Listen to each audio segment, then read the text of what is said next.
it will keep on alerting you. All right. So now let's move into another concept, and this concept is called as Virgin CPR. Many of you who have been part of the entire CPR trading, you will know that Virgin CPR was very popular. So we have done that very same, and let me just show you how we are tracking it.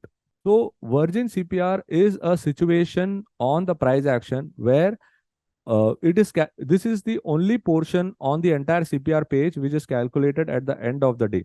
Okay, and it is shown to you at the start of the day, and this will not change until the trading day is completed. So what is a Virgin CPR?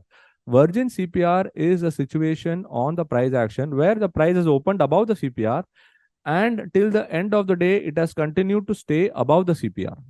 All right. So that means that there is some positivity there. So now on the next trading day, the previous day CPR could act like a good support area in case there is a reaction. So that's how the Virgin CPR is used. And you can see here, this is Virgin CPR up. It says that the Virgin CPR up. So these are some positive notes. There is no Virgin CPR down considering the way the market behaved. So now you can see here, these are Virgin CPR up. So let's go and take a look at this example and see how can we plan our approach with this Virgin CPR. Okay, so let's see here. Okay, this is Asian Paint. So let me just click on the charts of Asian Paint.